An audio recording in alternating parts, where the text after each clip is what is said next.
تو آپ کو قانون حق دیتا ہے, آئین حق دیتا ہے کہ اگر 5% کے اندر مارجن ہے تو آپ ری کاؤنٹنگ کی درخواست دے سکتے ہیں. اور ریٹرننگ آفیسر نے وہ ہماری جو درخواست ہے اس کو ریجیکٹ کیا.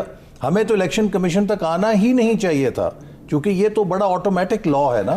ہم اس کمیٹی میں تھے جس نے یہ لا بنایا تھا کہ اگر 5% کے اندر آپ کا ڈفرنس ہے تو یہ ایرر ہو سکتا ہے اس میں, تو اس پہ کوئی لمبی چوڑی پٹیشن یا ٹریبیونل کی ضرورت نہیں ہونی چاہیے. وہیں ریٹرننگ آفیسر اگر ہارنے والا امیدوار کہتا ہے کہ میں ری کاؤنٹنگ کرنا چاہتا ہوں تو آپ ادھر ہی آتھرائز کر دیتے ہیں. اچھا, آپ اسی کو اس سلسلے کے ساتھ جوڑتے ہیں کہ انتخابی اصلاحات جو ہیں اب سارے شور مچاتے ہیں. آپ بھی کہہ رہے ہیں 2018 کے انتخابات, اس سے پہلے جب آپ آئے تو پیپلز پارٹی نے کھپ ڈال دی, پیپلز پارٹی آئی آپ نے شور مچا دیا.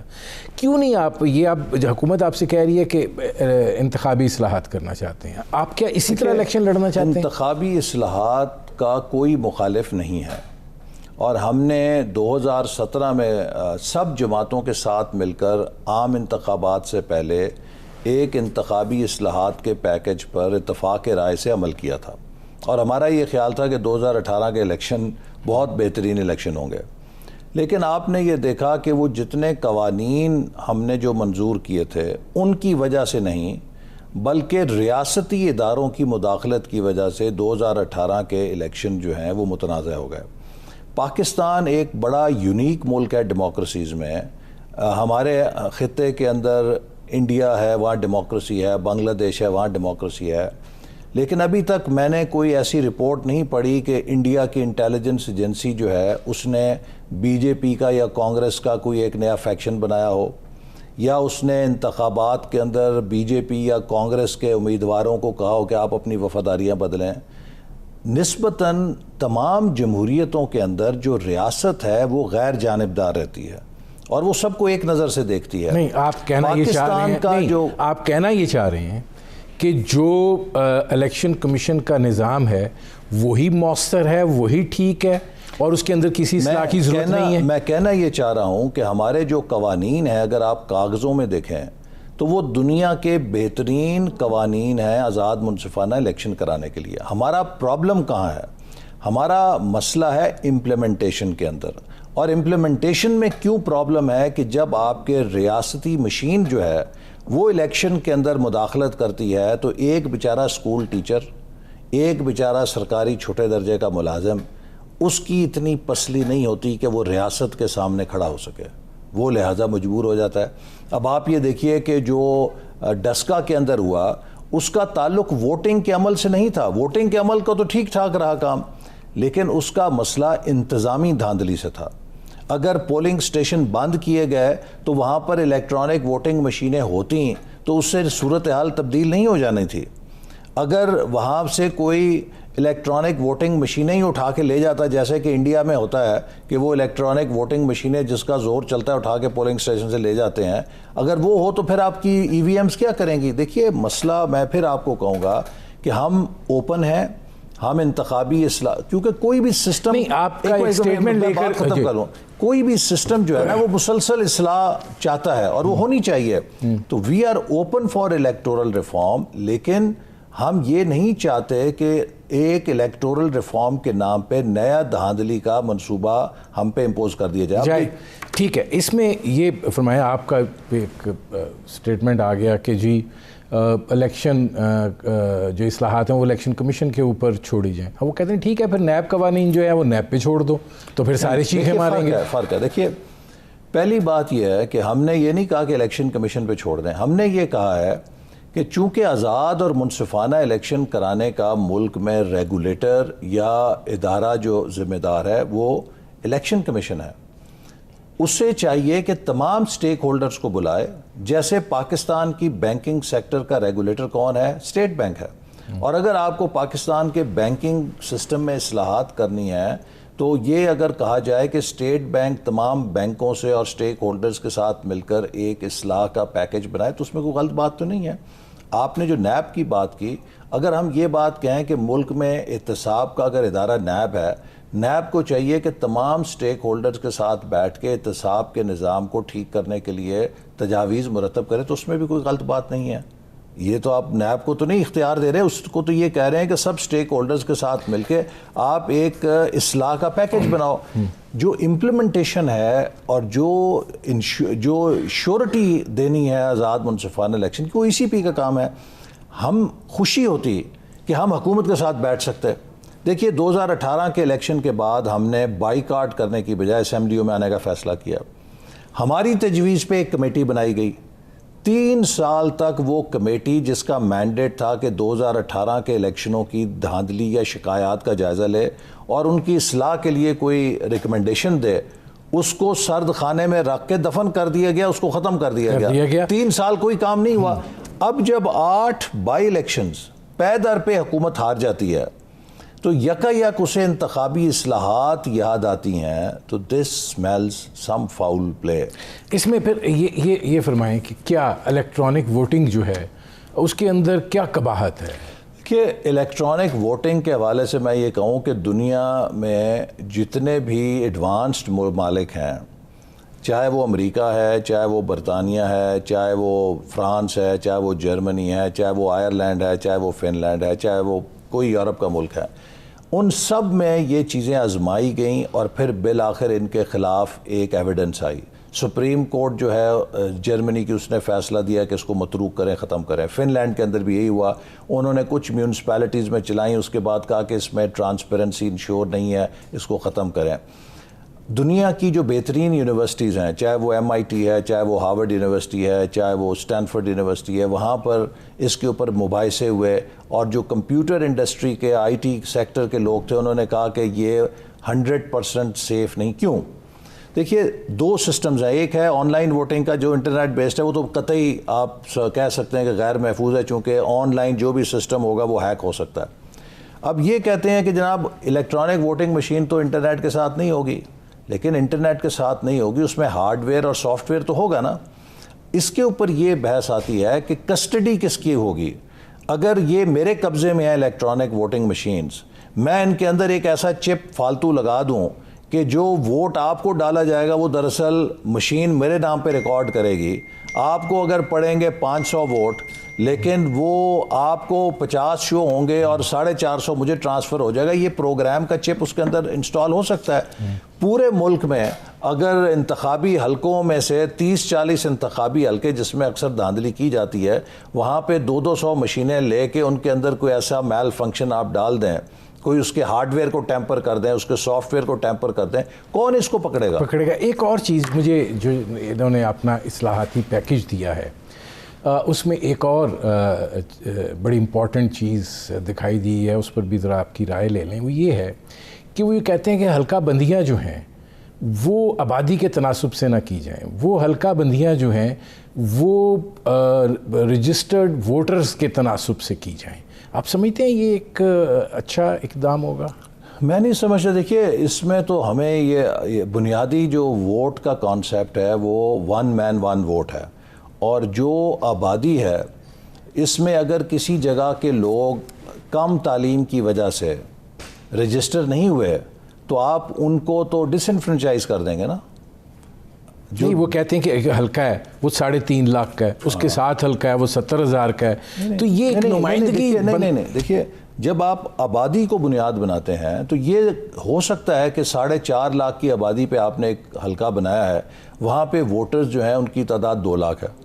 دوسرا 4.5 لاکھ کی آبادی پہ حلقہ ہے, وہاں پہ ووٹرز جو رجسٹرڈ ہیں ان کی تعداد 1.5 لاکھ ہے. تو بجائے اس کے کہ آپ ووٹرز کو بنیاد بنا کے جو ان رجسٹرڈ ووٹرز ہیں ان کو ڈس انفرنچائز کر دیں, آپ کا فرض ہے کہ جن لوگوں کے ووٹ نہیں بنے ان کے ووٹ بنائیں. ہمارے ہاں کن لوگوں کے ووٹ نہیں ہوتے؟ ہمارے ہاں خواتین کے ووٹ نہیں بنے ہوتے, ہمارے ہاں کم تعلیم یافتہ لوگوں کے ووٹ نہیں ہوتے.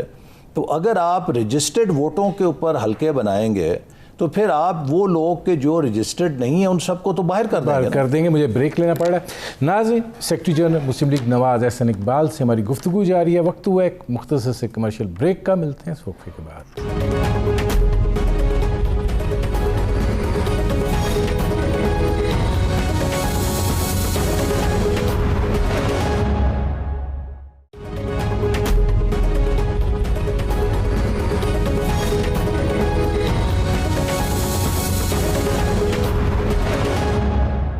ویلکم بیک ناظرین. میرے آج کے مہمان مسلم لیگ نواز کے سیکرٹری جنرل احسن اقبال. ان سے ہماری گفتگو جاری ہے. احسن اقبال صاحب, اس حوالے سے یہ آخری سوال تاکہ آگے بڑھیں, کیا آپ لوگ حکومت کے ساتھ انتخابی اصلاحات پر کوئی بات چیت کرنے کے لیے تیار نہیں ہیں؟ دیکھیے, ہم انتخابی اصلاحات پہ بات چیت کرنے کے لیے تیار ہیں اور ہر شخص چاہتا ہے کہ اس نظام کو بہتر کیا جائے, لیکن حکومت کے اوپر ہمارا اعتماد ختم ہو گیا, کیونکہ جب بھی ہم نے حکومت کو کسی قومی مسئلے پہ تعاون دیا ہے, انہوں نے اس کا غلط استعمال کیا ہے اور ہمیں بلیک میل کیا ہے.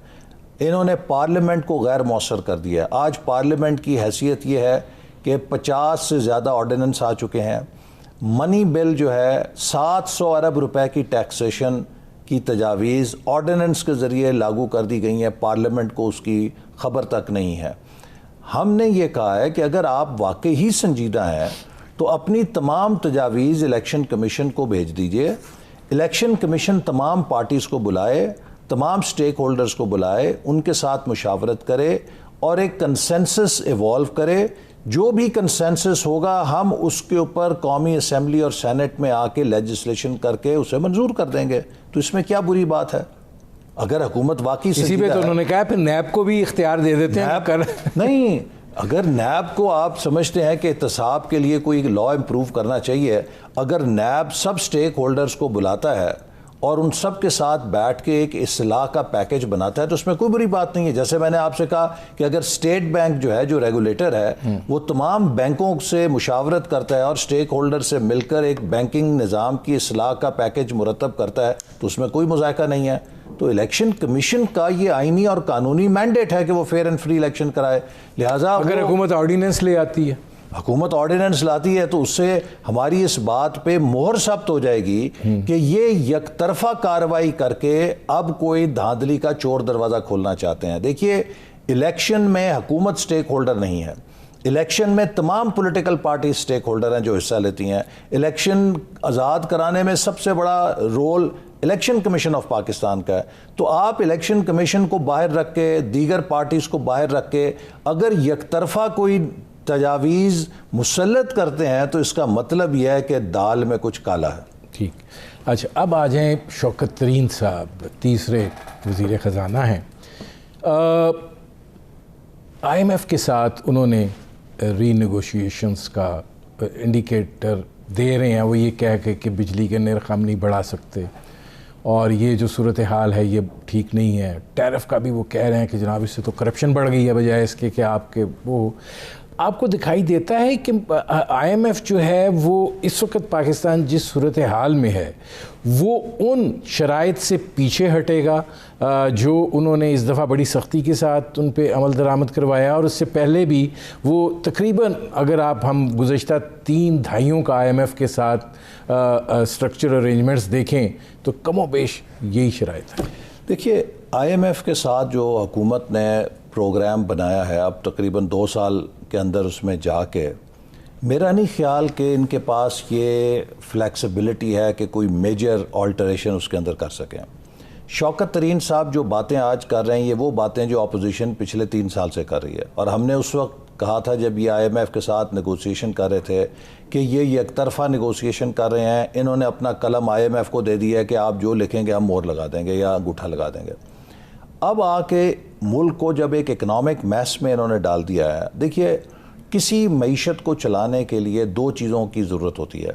ایک سینٹیمنٹ کہ آپ کے ملک کے اندر سرمایہ آئے اور آپ کی جو بزنس کلائمیٹ ہے وہ ایسی ہو کہ ہر سرمایہ کار خود کو محفوظ سمجھے. دوسری چیز یہ ہوتی ہے کہ آپ کے ملک کے اندر فیصلہ سازی جلدی ہو اور فیصلہ سازی کرنے کا انیشیٹو ہو نظام میں. یہ دونوں چیزیں اس حکومت نے برباد کر دی ہیں. جس طرح وکٹمائزیشن کی گئی ہے, جس طرح بزنس گروپس کو ہیرس کیا جا رہا ہے, سیاستدانوں کو انتقام کا نشانہ بنایا جا رہا ہے. پاکستان میں انویسٹر کانفیڈنس شیک ہو گیا. ابھی آج میں پڑھ رہا تھا کہ پہلے انہوں نے اسکینڈلائز کیا سی پیک کے انرجی کے منصوبوں کو, ملتان سکھر موٹر وے کو, اب اورنج لائن کو بھی انہوں نے اسکینڈلائز کرنا شروع کر دیا. مجھے آپ بتائیں کہ چین کیا سوچتا ہوگا کہ ہم کدھر پھنس گئے, کس ملک میں جا کے ان کی مدد کی ہم نے, الٹا ہم انکوائریاں بھگت رہے ہیں. دوسری بات یہ ہے کہ اب دیکھیے جو آپ کا انتظامی ڈھانچہ ہے وہ مفلوج ہو گیا ہے. میں آپ کو اپنے ریفرنس کی مثال دیتا ہوں کہ منسٹری آف پلاننگ کے بندوں کو بلا کے ان کو سیل دکھا کے گریڈ 18-19 کے ملازم ہوتے ہیں، آپ ان سے وعدہ معاف گواہ بننے کی سٹیٹمنٹس لے رہے ہیں، وہ جب نکلتے ہیں کانوں کو ہاتھ لگاتے ہیں کہ آئندہ ہم نے کسی پروجیکٹ کو ہاتھ نہیں لگانا۔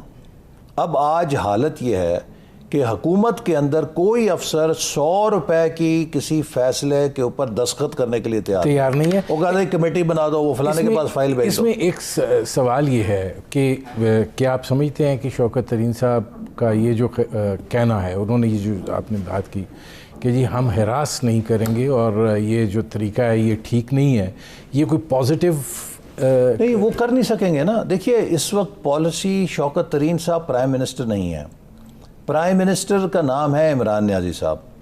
ان کی جو سوچ ہے وہ بڑی منتقم مزاج ہے، اور وہ جو انہوں نے 20 سال سے ایک کہانی گھڑی ہے، اس کہانی سے پیچھے کیسے اتریں گے، اس کی سیڑھی سے کیسے نیچے اتریں گے؟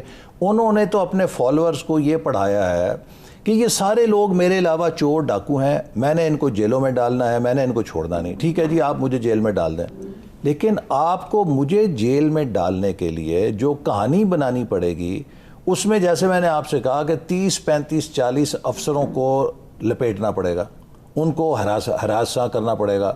تو آپ تو اسی طرح جب ہر کسی کے پیچھے بھاگیں گے، آپ نے ہر منسٹری کا جو انیشیٹو ہے لے لیا ہے، کوئی افسر جو ہے فیصلہ کرنے کے لیے تیار نہیں۔ وہ اچھے قابل افسر جنہوں نے اچھا کام کیا تھا، ان کو آپ نے 2 3 سال جیلوں میں ڈال کے رکھا ہے، ان کا حشر دیکھ کے کوئی اب سرکاری افسر فیصلے کرے گا؟ اب اس میں ایک اور سوال ہے، اور وہ سوال پیدا یہ ہو جاتا ہے کہ جہانگیر ترین کا جو مسئلہ ہے، ظاہر ہے خالی شوگر ملیں ان کی نہیں ہے، آپ کی لیڈرشپ کی بھی ہیں، پیپلز پارٹی کی لیڈرشپ کی بھی ہیں، سب اس کے اندر ہیں۔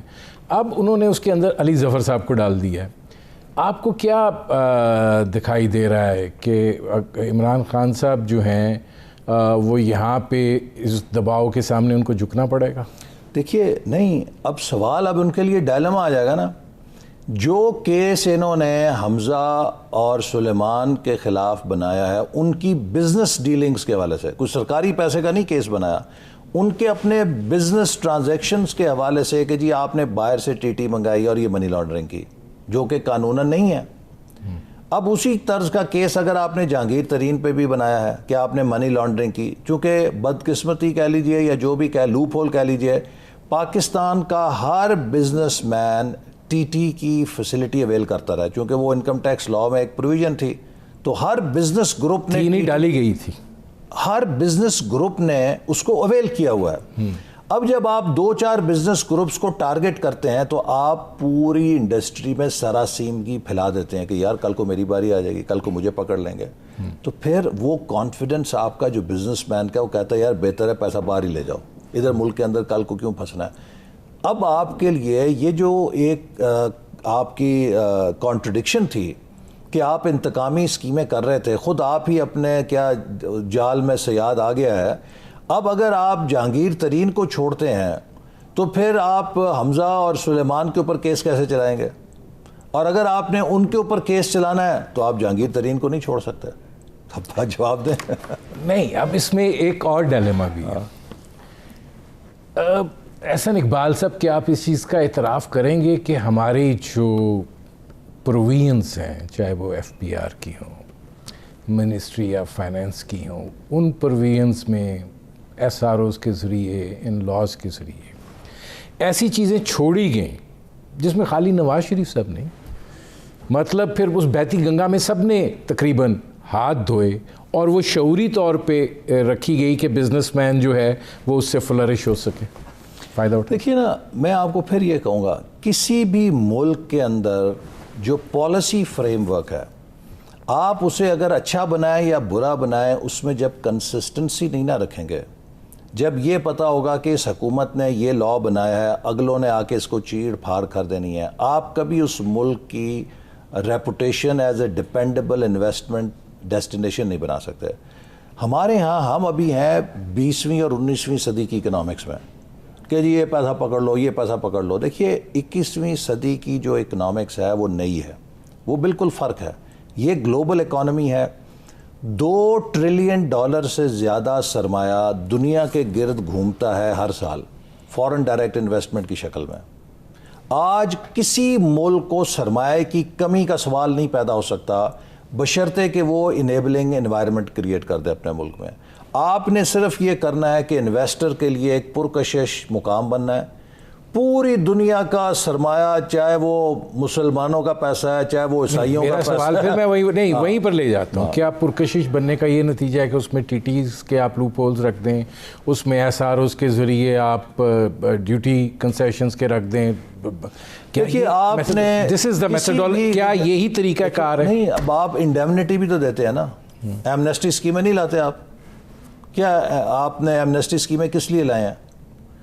نٹ شیل وہ اس لیے لانی پڑتی ہے کہ ان لوپ ہولز کے ذریعے جو پیسہ ہے وہ پھر اس کو کیسے ماسٹر لوپ ہول ہوتا ہے، وہ تو ماسٹر لوپ ہول ہوتا ہے. دیکھیے کسی بھی پالیسی کا نٹ شیل یہ ہے کہ آپ نے اپنے ملک کے اندر پیسہ لے کر آنا ہے. Anything that can add your net جو آپ کی ویلتھ یا آپ کی ایسٹ بیس کو بڑھا سکے، آپ کے ملک کی دولت کو بڑھا سکے، آپ اس طریقہ کار کو اپناتے ہیں.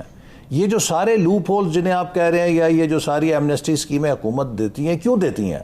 یہ کہتی ہیں یار کسی بہانے سے پیسہ ملک کے اندر لے آؤ، چلو ٹھیک ہے ہمیں ملک کی آج $1 ملین آپ جائیں انویسٹ کرنے کینیڈا میں، امریکہ میں، نیوزی لینڈ میں، وہ آپ کے سامنے ریڈ کارپیٹ بچھا دیں گے.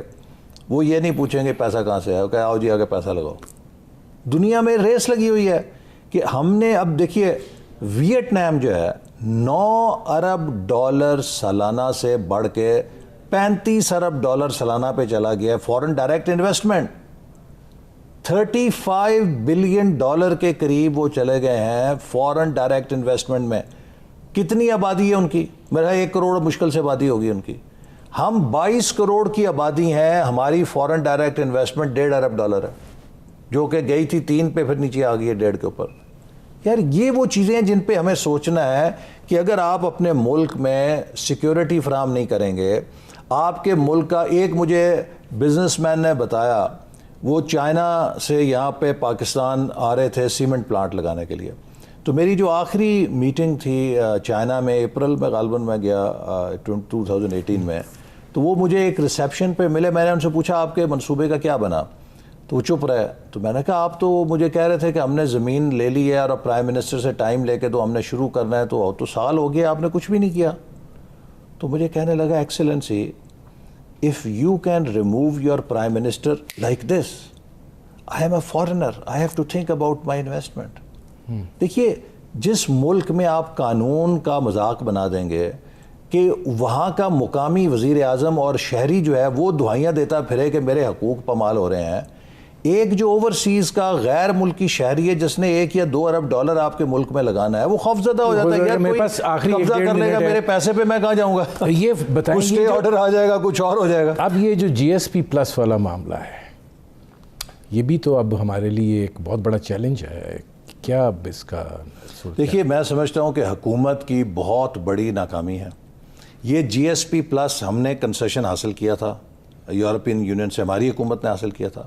اس کے بعد 2016 اور 2018 میں ریویوز ہوئے، ہم نے ان کو کامیابی سے پاس کیا. ہم سے کسی نے یہ سوال نہیں پوچھا بلاسفیمی کا یا کوئی اور سوال نہیں پوچھا. ہم نے ان کو بتایا کہ ہم نے وہ تمام کنڈیشنز جو اس کے ساتھ منسلک تھیں ان کو بہت اچھی کی طرح فلفل کیا ہے.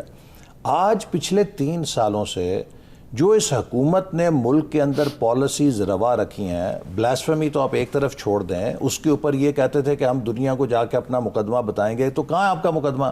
680 انہوں نے بلائے ہوئے تھے OIC کے. وہی دیکھیں نا، 680 لوگوں نے یورپین یونین میں آپ کے خلاف ووٹ دے دیا، 3 صرف آپ کے حق میں ووٹ دینے والے تھے. اس سے بڑی سفارتکاری کے میدان میں شکست یا ہیومیلیشن کیا ہو سکتی ہے آپ کی؟ آپ کا وزارت خارجہ کدھر تھی؟ چونکہ آپ کو تو سارا وقت یا جھوٹے مقدمے بنانے میں، اپوزیشن کے ساتھ لڑنے میں لگا ہوا ہے. آپ کو کسی اور چیز، انڈیا آپ سے کشمیر لے گیا، آپ UN ہیومن رائٹس کمیشن کے اندر 16 ووٹ نہیں حاصل کر سکے، آپ OIC کا اجلاس تک نہیں بلا سکے. تو یہ تو حکومت کی ناکامی ہے نا، جس کی آج قیمت پاکستان ادا کر رہا ہے. پڑی ہے. میرے پروگرام کا وقت ختم ہو رہا ہے. بہت شکریہ احسن اقبال صاحب. ناظرین یہ تھے مسلم لیگ نواز کے سیکرٹری جنرل احسن اقبال. آپ نے ان کی گفتگو سنی. اب تک کے لیے اتنا ہی، اجازت دیجیے. اللہ حافظ.